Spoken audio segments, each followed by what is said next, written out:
एक बार राजा कृष्णदेव राय दरबार में बैठे मंत्रियों के साथ विचार विमर्श कर रहे थे। तभी एक व्यक्ति उनके सामने आकर कहने लगा, महाराज मेरे साथ न्याय करें, मेरे मालिक ने मुझे धोखा दिया है। इतना सुनते ही महाराज ने उससे पूछा, तुम कौन हो और तुम्हारे साथ क्या हुआ है? अन्नदाता, मेरा नाम नामदेव है। कल मैं अपने मालिक के साथ किसी काम से एक गाँव में जा रहा था। गर्मी की वजह से चलते चलते हम थक गए और पास में स्थित एक मंदिर की छाया में बैठ गए। तभी मेरी नजर एक लाल रंग की थैली पर पड़ी जो कि मंदिर के एक कोने में पड़ी हुई थी। मालिक की आज्ञा देकर मैंने वो थैली उठा ली। उसे खोलने पर पता चला कि उसके अंदर बेर के आकार के 2 हीरे चमक रहे थे। हीरे मंदिर में पाए गए थे, इसलिए उन पर राज्य का अधिकार था। परंतु मेरे मालिक ने मुझसे ये बात किसी को भी बताने से मना कर दिया और कहा कि हम दोनों इसमें से एक एक हीरा रख लेंगे। मैं अपने मालिक की गुलामी से परेशान था, इसलिए मैं अपना काम करना चाहता था, जिसके कारण मेरे मन में लालच आ गया। हवेली आते ही मालिक ने हीरे देने से साफ इनकार कर दिया। यही कारण है कि मुझे इंसाफ चाहिए। महाराज ने तुरंत कोतवाल को भेजकर नामदेव के मालिक को महल में पेश होने का आदेश दिया। नामदेव के मालिक को जल्द ही राजा के सामने लाया गया। राजा ने उसे हीरों के बारे में पूछा तो वह बोला, महाराज ये बात सच है कि मंदिर में हीरे मिले थे,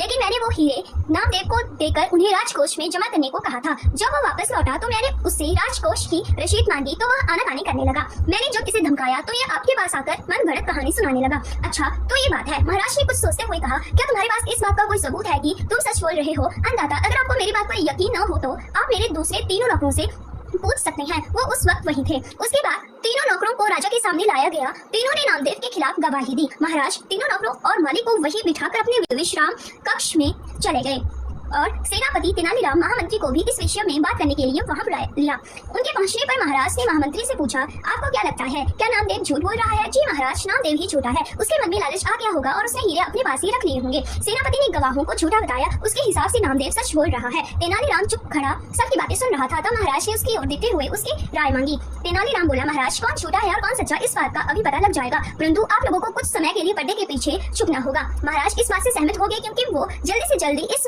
मसले को सुलझाना चाहते थे, इसलिए पर्दे के पीछे जाकर छिप गए।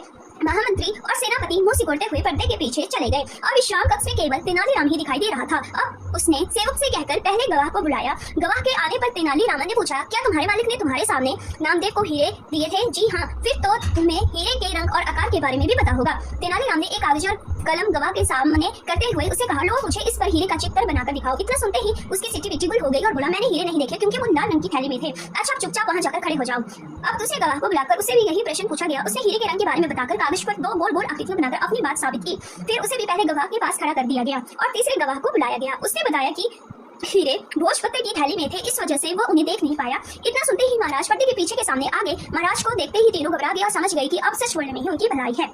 तीनों महाराज के पैरों को पड़कर माफी मांगने लगे और बोले, हमें झूठ बोलने के लिए हमारे मालिक ने धमकाया था और नौकरी से निकालने की धमकी दी थी, इसलिए हमें झूठ बोलना पड़ा। महाराज ने तुरंत मालिक के घर की तलाशी के आदेश दे दिए। तलाशी लेने पर दोनों हीरे बरामद कर लिए गए। सजा के तौर पर मालिक को 10,000 स्वर्ण मुद्राएं नामदेव को देनी पड़ी और 20,000 स्वर्ण मुद्राएं जुर्माने के तौर पर भरनी पड़ी। जबकि बरामद हुए दोनों हीरे राजकोष में जमा कर लिए गए। इस प्रकार तेनालीराम की मदद से महाराज ने नामदेव के हक में फैसला सुनाया।